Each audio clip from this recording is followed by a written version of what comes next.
میرے محترم بزرگ بھائی اور دوستوں، اللہ رب العزت نے دنیا کو ایک آزمائش کی جگہ بنایا۔ ہم میں سے ہر ایک نے اپنے مائنڈ کو سیٹ کر کے رکھنا چاہیے، تیار رہنا چاہیے کہ اللہ رب العزت کی آزمائش ہم پر آنی ہی آنی ہے۔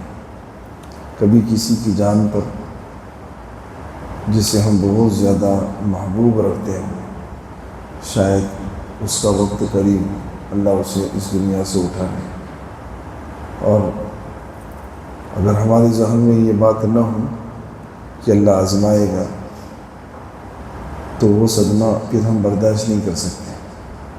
کبھی خود کی جان پر کچھ بیماریاں آئیں، رات بہت عافیت کے ساتھ تھے، صبح اٹھے تو اٹھ نہیں پا رہے۔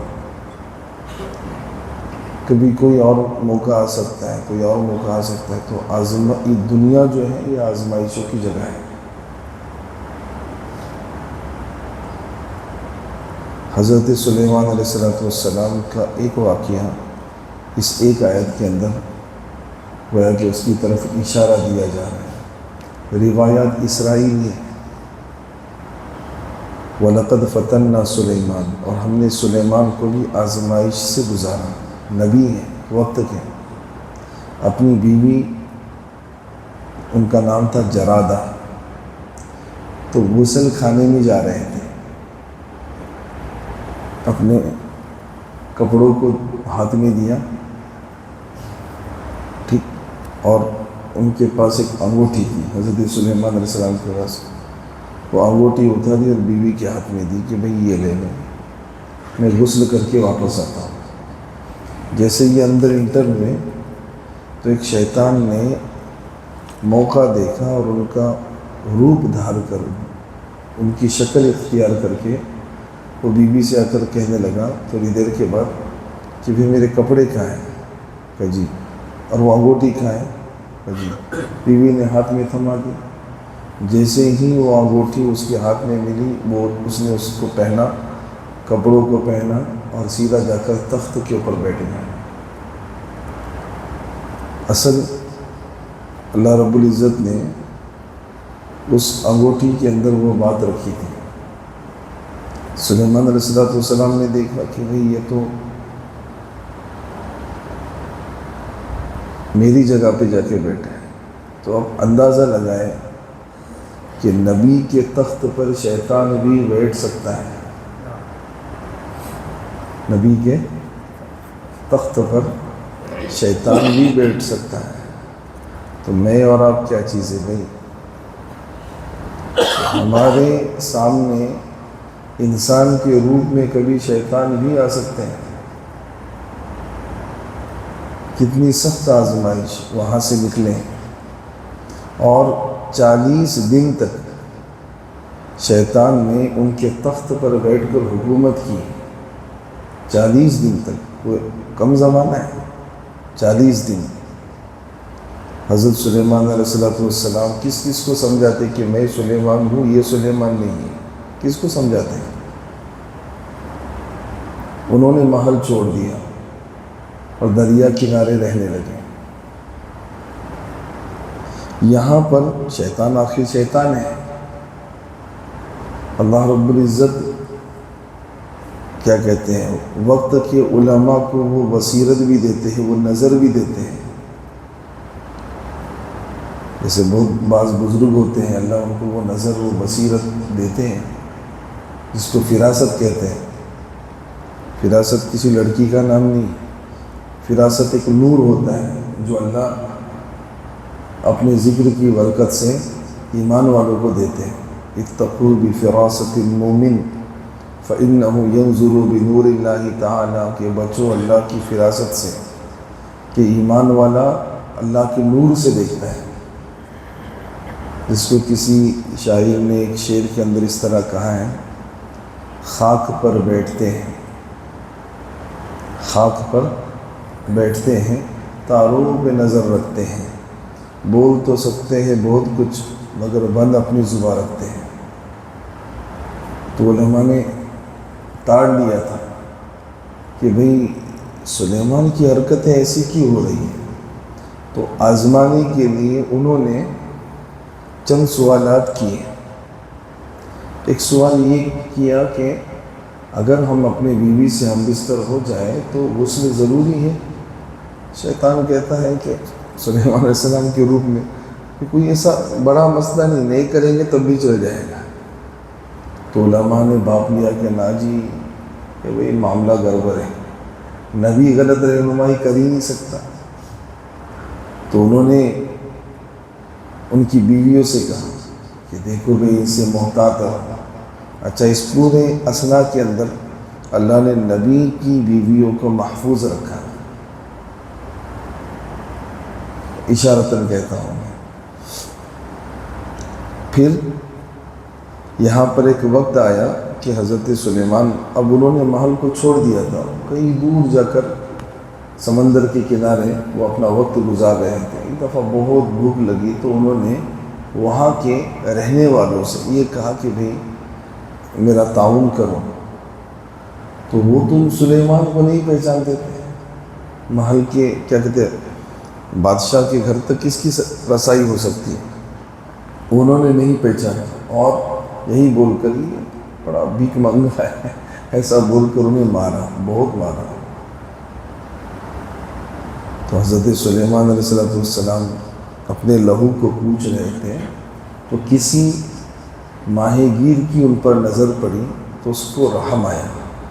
تو جاتے جاتے اس نے اپنے خادم سے کہا کہ بھئی اس کو 2 مچھلیاں دے دے گئی، ہو سکتا ہے اللہ بھلا کرے.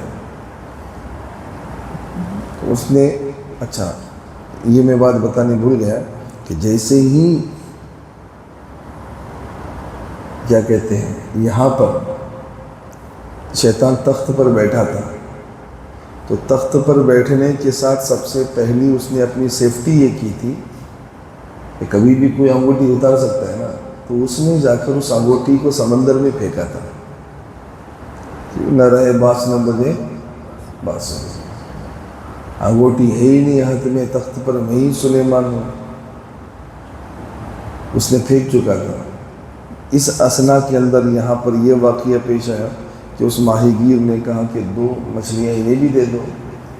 حضرت سلیمان نے اسے قبول کیا اور اس غرض کے ساتھ کہ اسے میں بھونوں. تو انہوں نے اس کو چیرا. جب اس کو کٹ کیا اندر کی یہ نکالنے کے لیے تو وہ انگوٹھی وہاں موجود تھی. اس دوران شیطان نے کیا کیا تھا کہ کچھ کتابوں کو اپنے ہاتھ سے اس نے لکھا تھا اپنی طرف سے شیطان نے، اور ان کو لکھ کر دیکھو کتنی عجیب بات ہے، کتابوں کو اپنے ہاتھوں سے لکھا. کتاب کون لکھتا ہے؟ ارے بھائی جس کے اندر اس لیول کی صلاحیت ہو، ہاں کاتب ہو، اس لیول کی صلاحیت ہو، اتنا علم ہو، اس نے لکھا.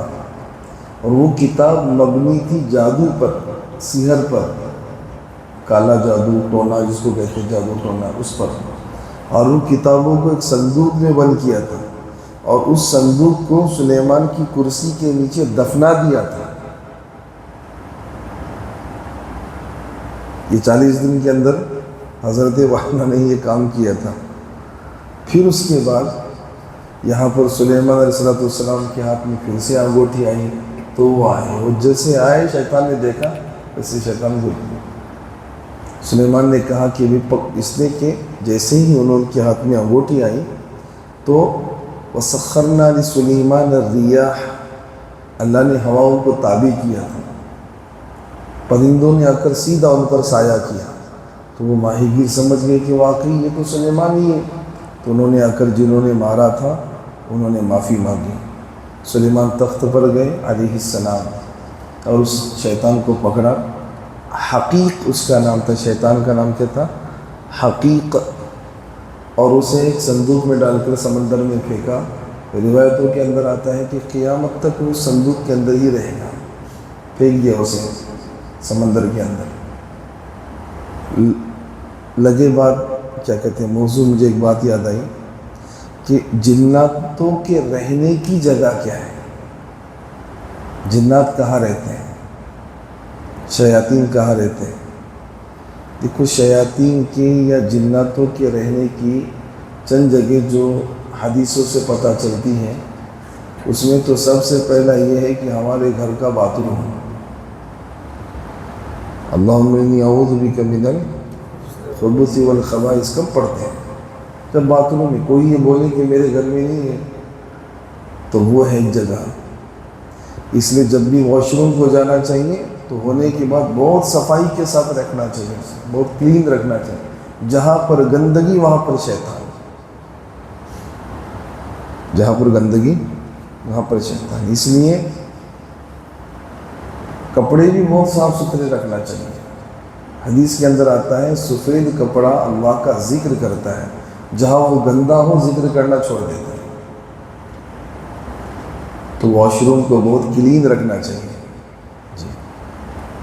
دوسری جگہ سمندر کا کنارہ، پانی، اور تیسری جگہ پہاڑ کی چوٹیاں۔ جو بستیاں پہاڑوں پر بسا کرتی ہیں، آپ دیکھنا وہاں پر لوگوں پہ جناتوں کے اثرات آپ کو زیادہ ملیں گے۔ میں مثال نہیں دیتا ہوں۔ تو یہ 3 جگہ ہوتی ہیں۔ اچھا، کوئی یہ کہے کہ میں نے جنات کو دیکھا ہے، کوئی عامل یہ کہے کہ میں جنات کو دیکھتا ہوں، میں نے جنات کو دیکھا ہے، تو وہ جھوٹ بولتا ہے۔ انہ یراکم هو وقبیلہ من حیث لا ترونہم، اللہ کہتے ہیں جنات تم کو دیکھ سکتے ہیں، تم جنات کو نہیں دیکھ سکتے۔ اور اگر کوئی یہ بولتا ہے نا میں نے دیکھا ہے اصلی صورت کے اندر، ہاں وہ روپ بدل کر کتے کی شکل میں، سانپ کی شکل میں، یہ الگ بات ہے۔ لیکن کوئی یہ کہے کہ میں نے جنات کو دیکھا ہے، تو اللہ کہتے ہیں دیکھ نہیں سکتے۔ تو جب اللہ کہتے ہیں دیکھ نہیں سکتے تو اس نے کون سا دیکھا؟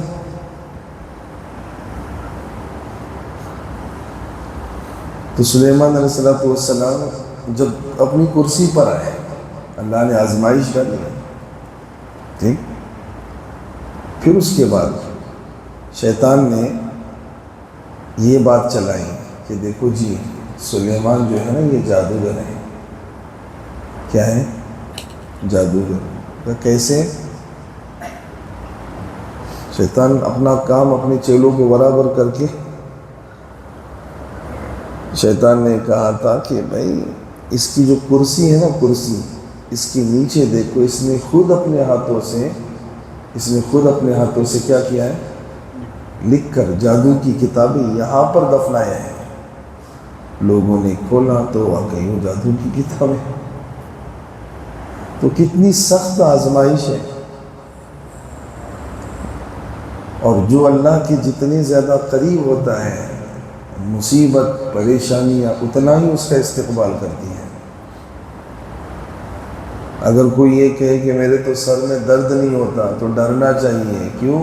اس لیے کہ زندگی میں فرعون کی کبھی سر میں درد نہیں ہوا تھا، اور نبی صلی اللہ علیہ وسلم کو ایسی بخار آتی ہے جیسے ہم میں سے کسی 2 انسان کو بخار آتی ہے، اتنی تیز بخار آتی ہے۔ تو جس کے اوپر جتنی مصیبتیں ہیں، پریشانیاں ہیں اور مسائل ہیں، اچھا اب یہ دیکھیے، اس بات کو بتا کر اپنی بات کو میں مختصر کروں۔ مصیبت، پریشانیاں، حالات نیک انسان پر بھی آتے ہیں، برے انسان پر بھی آتے ہیں، دونوں پر آتے ہیں۔ اگر کسی مسلمان پر جو گنہگار ہے اس پر آتے ہیں، مجھ پر آتے ہیں، تو میں نے کیسے سمجھنا چاہیے کہ یہ میری سزا ہے یا میری آزمائش ہے؟ سزا اور آزمائش میں فرق ہے۔ تو کہا دل اگر بے چین ہو جائے تو سمجھنا یہ اللہ کی طرف سے سزا ہے، اور اللہ اس سے گناہوں کو دھو رہے ہیں۔ وَلَنُذِيقَنَّهُم مِّنَ الْعَذَابِ الْأَدْنَىٰ دُونَ الْعَذَابِ الْأَكْبَرِ لَعَلَّهُمْ يَرْجِعُونَ، کہ جب مصیبت ایمان والوں پر آتی ہے، پریشانی آتی ہے، غم آتے ہیں، تو اگر وہ گنہگار ہیں تو اللہ رب العزت اس لیے اس پر ڈالتے ہیں کہ وہ توبہ کریں اور اچھا بنے۔ لیکن بعض اللہ کے نیک بندے ایسے ہوتے ہیں ان کا کوئی یہ نہیں ہوتا، وہ نیک ہے ماشاءاللہ، اللہ کا ذکر ہے اور بہت ساری چیزیں ہیں، لیکن ان پر بھی آتی ہیں۔ تو اگر ہمارا دل بے چین نہیں ہے تو سمجھنا کہ اللہ کی آزمائش ہے، اور اگر دل بے چین ہوتا ہے تو سمجھنا کہ یہ سزا ہے۔ سزا اور آزمائش میں یہ فرق ہے، آزمائش کے اندر دل مطمئن ہوتا ہے اور سزا کے اندر دل بے چین ہوتا ہے۔ اللہ رب العزت مجھے آپ کو ہم سبوں کو صحیح سمجھ عطا فرمائے۔